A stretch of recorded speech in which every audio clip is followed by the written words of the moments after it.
Hi, friends. I hope you guys are well.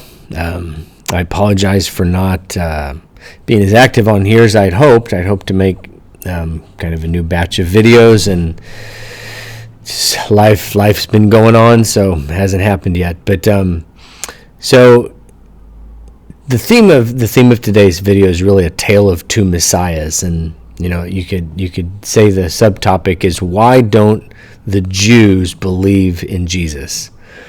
And that's kind of, in quotation marks, because, of course, the Jews, in quotation mark, don't believe in anything any more than the Americans love Donald Trump or Joe Biden. People don't do things as a whole.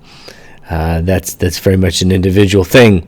But in terms of acceptance or rejection, agreed, most modern Jews don't believe that Jesus of Nazareth is the Messiah of Israel.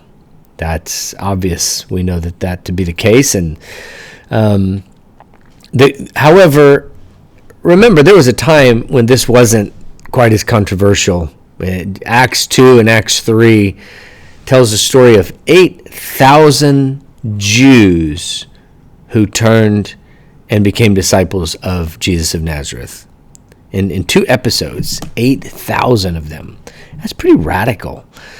But what I want to say, what accounts for, there are so many complicated issues. But one of the things that I don't know if we appreciate is how much our definition of a Messiah has to do with the Jewish rejection of Jesus. I'm not saying that if we get this right, everything will be hunky-dory with the Jewish community. What I'm saying is we've gone so far from anything recognizable by the Jewish community, and in some sense, maybe they shouldn't buy what we're selling. Here's what I mean. What exactly is a Christ? When we say Jesus Christ, what does it mean that he is the Christ? Certainly it's not his last name, right? Jesus Christ is not his last name. Take 1 John. Here's a good little text to ponder. 1 John 2:22. Some opponents are writing, and John thinks it's worth addressing. And John says, "Who is the liar? It is the one who denies that Jesus is the Messiah. Such a person is the Antichrist, denying the Father and the Son." What does that mean? Well, let's I think this also reminds me of another passage in Paul, where Paul mentions in 2 Corinthians 11, in verse 4, he says, "If someone comes along and preaches another Jesus, you guys accept it beautifully. You guys you're so undiscerning. Somebody preaches a different Jesus entirely, and you guys just eat it right up." And I think this is akin to that. He's saying that there are those who are coming to this community that John's writing to, and they are teaching that Jesus is not the Messiah. Now, that's a weird claim, right? So let's investigate and find out, what is exactly a Messiah. Well, pretty early on, let's first talk about the little bit of a deviation that happened. Pretty early on, we have some evidence in the writings of Justin Martyr. So this is probably 100 years after the apostles. And Justin Martyr records what is known as the dialogue with Trypho. Trypho is a Jew. And in there, all of it is Justin writing, but he's writing supposedly representing this dialogue he's having with this Jewish man. And so whether it's the Jewish man or whether it's actually Justin saying this, both scenarios are actually acknowledging that something has happened in the Christian definition of a Messiah. So in his dialogue with Trypho, he says, Trypho, responding to Justin's letter, says, "But you," meaning you Christians, "having accepted a vain report, are reinventing a Messiah for yourselves." You are reinventing a Messiah. And so the accusation that Trypho has against Justin is that Christians at that time were reinventing what a Messiah was. They were doing it for their own benefit, he said. You guys are reinventing what a Messiah is. So, in order to clarify what a Messiah is in the first century, for a first century Jew, let's do a little bit of history. So we'll go back and let's talk about redemption in the biblical period, specifically in the period of the Hebrew Bible. Redemption basically takes on two different phases, isn't correct, but let's say two distinct flavors, I guess we'll call it. So the first is the redemption envisioned as a restoration. So we can think about David envisioning a successor to his throne, like in 2 Samuel 7. And what happens is, in passages like this, David's dynasty, the Davidic monarchy, is idealized because for obvious reasons. And so what happens is, in this context, a descendant of David, which is a Messiah, by the way, because a Messiah just meant an anointed, somebody who was anointed, which in ancient Israel meant somebody who was ceremonially appointed for a task. And if it was a human, either that task was to be the king of Israel or to be the high priest of Israel. And so he was ceremonially appointed to be, and in this context, the Mashiach, the Messiah, is the king of Israel, the coming king of Israel. And in this world, and this body of literature, so a lot of the earlier prophets focus a lot on this. This redemption really is envisioned as a restoration of the Davidic monarchy and that whole period. And yet the later prophets actually begin to envision something a little bit different. It's more of a utopian or a cosmic redemption, where the later prophets envision like the day of the Lord. Think of all the day of the Lord passages where there's a universal cleansing, the planet and even the universe, right, of evil. And Daniel's resurrection from the dead, Daniel chapter 12. So these prophets often that envisioned this cosmic redemption did not envision or did not mention a messianic figure. The agent of this redemption, of this cosmic or utopian redemption, was always Yahweh himself. And so what happens in the Second Temple period? As if you've heard the Apocalyptic Gospel podcast or any of my other videos here, you know that period is really, it's so defining for how the New Testament authors and all the characters in the New Testament are hearing the phrases that are talked about, even more than the Hebrew Bible in some cases. So the Second Temple period really starts to envision these redemptions as one thing, and they come together. So like in Acts, we have, in Acts 1, we have, is it at this time you're going to restore the kingdom to Israel? This is really obviously expressing a restoration, redemption view. And yet, it's clearly tied to the return of Jesus, which in everybody's mind is tied already to the resurrection from the dead. And that's why you get a little bit later on in Acts chapter 3, Peter's sermon is that heaven must receive the Messiah until the period of the restoration of all things. This is a utopian view, or like a cosmic redemption view, the day of the Lord, the day of judgment. Later on in Acts, the coming of Jesus is associated with the day of the Lord and the judgment, and also the resurrection.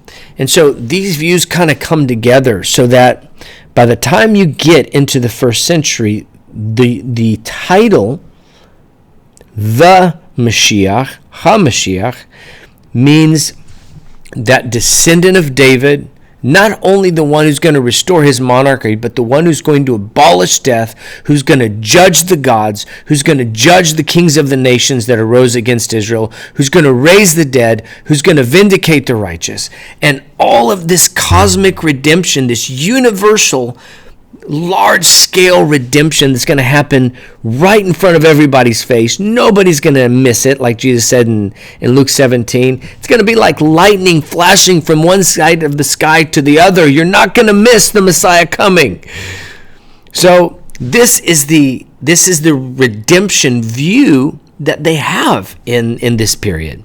And so when people begin to discuss, oh my gosh, are you the Christ? This is what they mean. This is what they're talking about. Are you the one who's going to execute all these things? This, in the Second Temple period, this is largely what a Messiah or the Messiah was. Because even though you could have technically many Mashiachs, you had a high priest during that period, and he was technically anointed. The Messiah, the Mashiach, that was anticipated in this literature was this agent of cosmic redemption and at the same time the restoration of the Davidic monarchy. And the impact of that is that the restoration of David's monarchy is going to last forever because of the cosmic universal nature of the redemption. So how does this affect then how things play out over time? So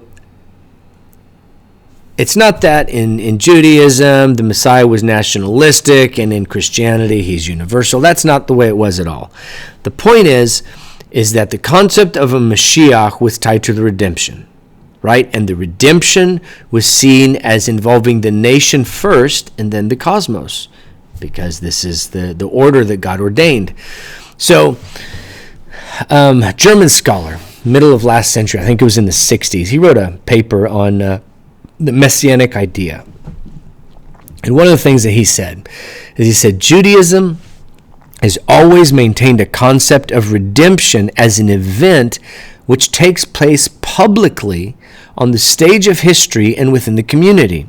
In contrast, Christianity conceives of redemption as an event in the spiritual and unseen realm, an event which is reflected in the soul in the private world of each individual and which affects an inner transformation which need not correspond to anything on the outside.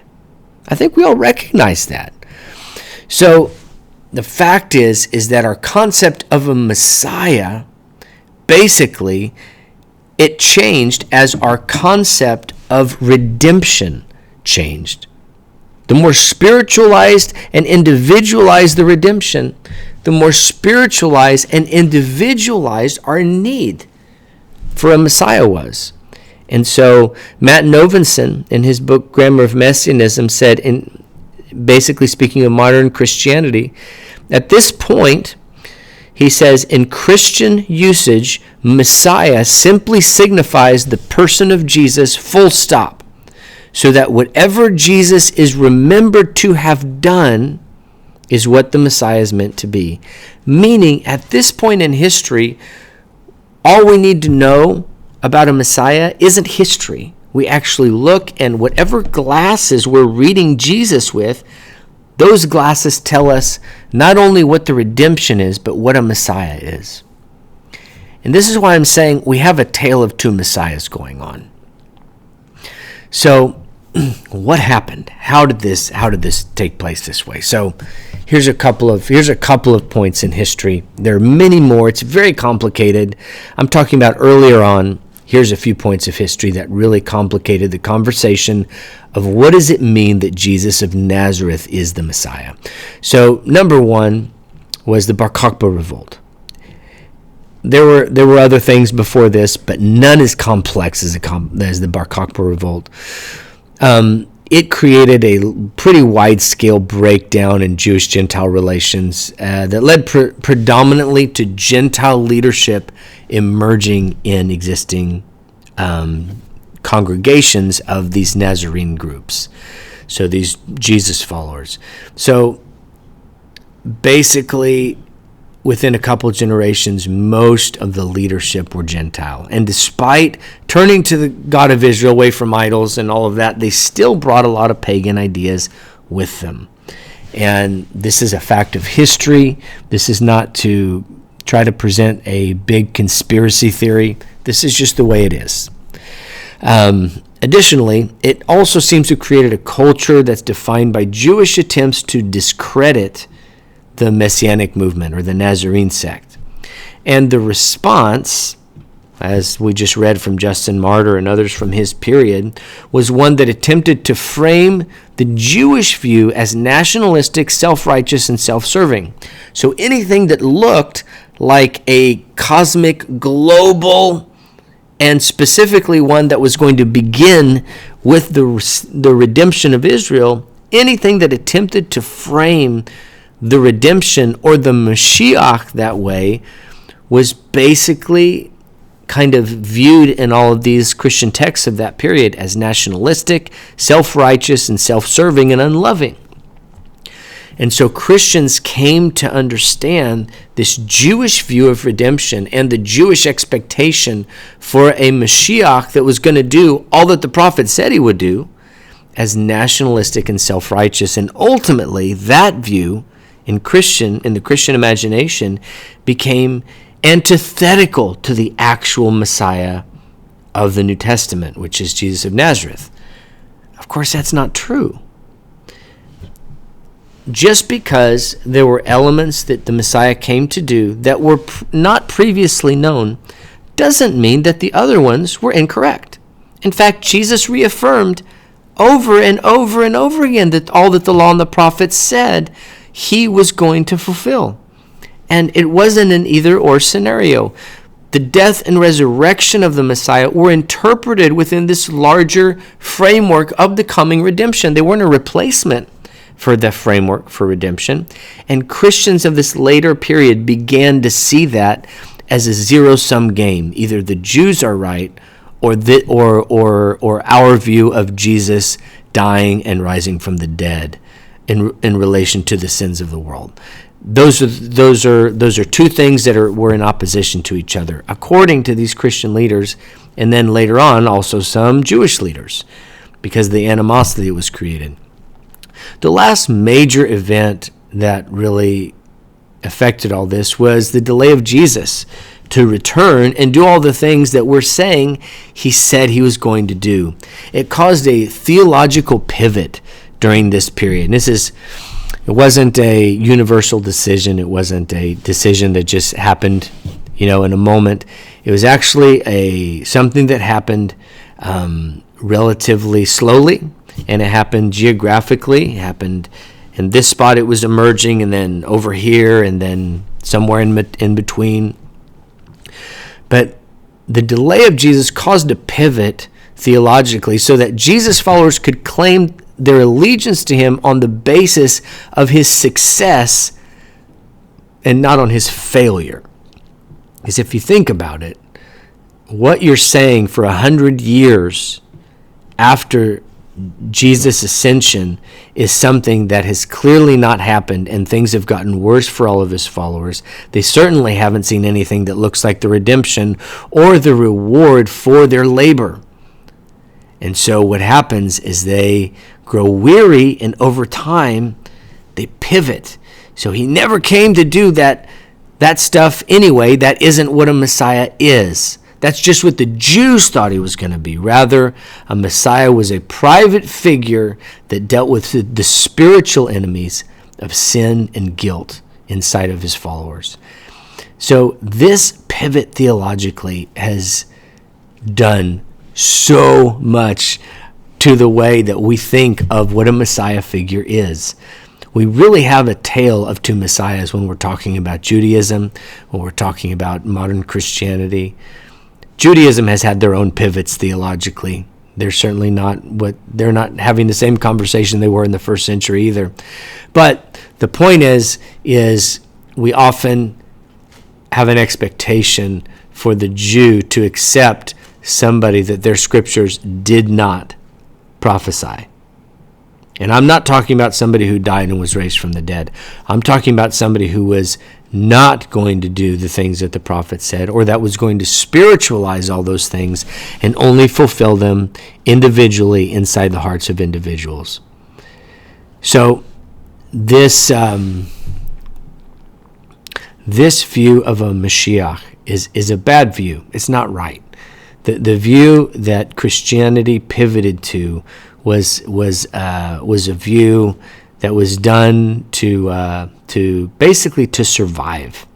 And so I'm not blaming anyone. I'm not saying anybody had this evil intention, but the pivot was short-sighted and it caused a lot of damage later on.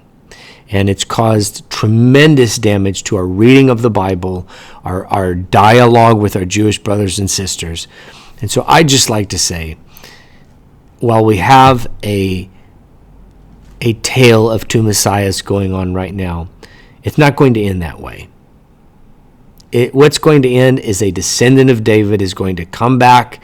He's going to restore David's kingdom. He's going to raise the dead. He's going to vindicate the righteous. He's going to cast the gods of the nations into a pit. And eternal love, joy, and peace will govern the earth again. It will be amazing. All these things really are going to take place. And ultimately, somebody getting that wrong doesn't necessarily, it doesn't alter what's going to happen. The problem is if our reading of a Messiah causes us to lose heart in our clinging to what is good and clinging to a sense of the fear of God, anticipating and waiting for the redemption to come, then it becomes a problem. And I think we see that happening a lot around the Christian West right now, is the losing heart. It happens over time, but it's actually fueled in the very moment when your concept of a Messiah should strengthen you and bolster your faith and encourage the fear of God to take hold of you so that you don't lose heart and go astray. In that very moment, the concept of Jesus being the Christ or the Messiah actually betrays you and says, oh yeah, everything Jesus has to offer, you have it going on inside of you already. All you have to do is realize it a little more deeply, and then it'll become more of a reality inside. It's not what the apostles taught. This is what later Gnostic teachers taught. What Jesus has done is tremendous, and what he did in his sacrifice for sin is something that we are forever grateful for. But like Hebrews 9 says, he appeared once to deal with sin. He will appear again to bring salvation to those that eagerly wait. And that's what we want to be. We want to be found as those eagerly waiting. And what we're waiting for is really embodied in that term, the Mashiach. If we know what it meant at the time and how they were using it at the time. And so we think every time you read that, I want to encourage you, as you read in your Bible, in your English Bible, Jesus Christ, I want you to think to yourself, Jesus, the coming King of Israel, who's going to redeem all things. And then you continue reading. Get in the habit of that, and it'll change the way you read a lot of New Testament texts. Anyways, shalom, guys. I pray this has been encouraging to you. And may the Lord be with you. Please leave any comments or questions you have below, and I'll do my best to get to them. Shalom. Lord be with you.